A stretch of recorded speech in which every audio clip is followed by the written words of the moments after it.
This video we're gonna do some solving radical equations. Okay, so these radical equations, you're gonna see there's some differences that we have to be very aware of with any other equation that we've solved already. First of all, we were talking about square roots, right? And there's a domain of a square root that you must be aware of, right? So the question is, what's the domain of a square root? Well, the domain of a square root, if you have a square root of whatever, put a box on it, then that box must be greater or equal to 0. Okay. So for example, 3x minus 4 must be greater or equal than 0 in order to be a real solution.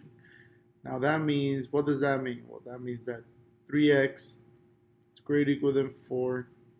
We divide by 3. We have that x is greater or equal than 4/3. Now that's the first step that you want to do for solving a radical equation. You want to find where are my restrictions, okay? Because the second step of solving radical equations are going to imply squaring, right? Which is basically the opposite of square rooting. And that's very important because whenever you square, you're adding solutions, okay? It's very unintuitive, but that's what happens when you square something. You're adding solutions that weren't part of the solution set. So what do I mean by that? Well, you have square root of 3x minus 4 equal to 1, right? In order to get rid of the square root, we have to square on both sides of the equality. By that, the square root cancels with the square. You're left with 3x minus 4. And then 1 squared is 1. And then you will solve this one. So you have 3x equals 1 plus 4. 3x equals 5.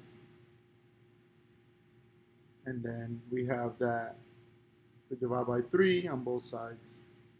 X equals 5/3. Now, 5/3 is a number that's greater than 4/3. Therefore, x equals 5/3 is a solution. Okay? This is the solution for this problem. Now, in this other problem here, let me change the color.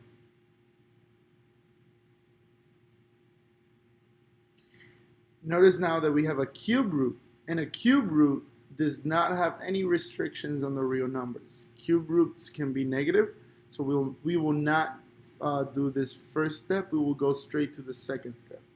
But in this second step, in order to get rid of the cube, we have to we have the power of 3 on both sides. We have to cube it. So the cube root of 5x minus 2 cubed equals negative 3 cubed. Now that cancels the radical, so you're left with 5x minus 2 equals negative 3 cubed.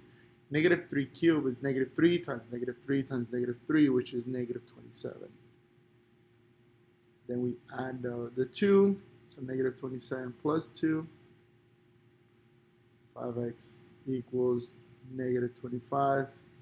We divide by 5. And x equals negative 5. And that's the solution for this set. Now for this problem, we're a little bit more challenging now, because now we have a radical of x plus 4 plus 2 outside and equal to x. Because it's radical, we need to know what's the domain of the solution. So it's going to be x plus 4 greater or equal than 0. So that means that x must be greater or equal than negative 4 to be a solution. Now, in order to solve this, first you want to isolate for the radical. So let's subtract 2 on both sides. You have the square root. Let's see if I can erase that.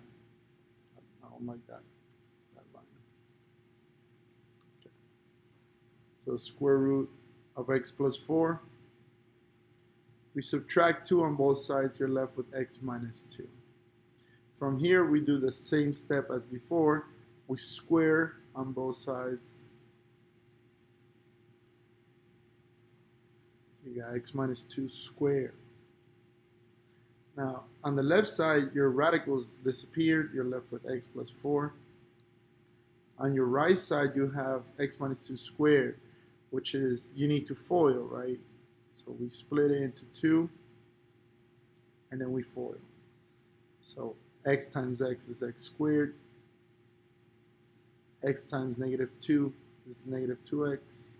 Negative 2 times x is negative 2x. And negative 2 times negative 2 is positive 4. And on the left side, you have x plus 4. Now you have x squared minus 4x plus 4 equals x plus 4.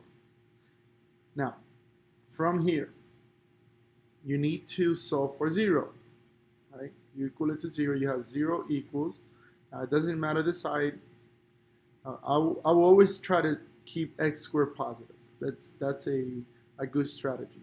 So subtract x plus 4 on the right. You have x squared minus 4x minus x minus 4 plus 4. A minus came from subtracting the 4. This is already plus 4.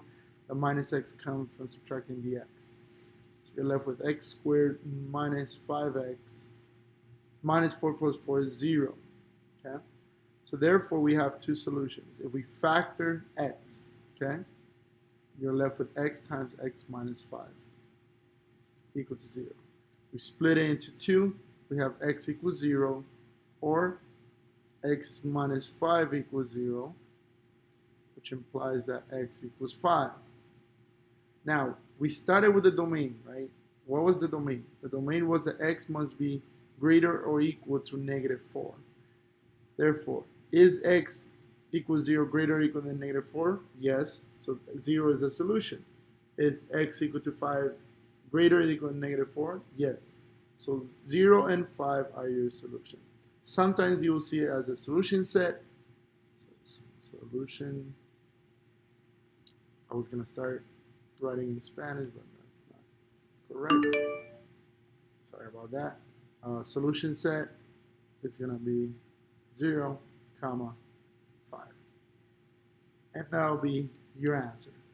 If you enjoyed the video, please like the video, subscribe to more videos for math. If you have any questions, leave it in the comments below or ask me in class. Thank you.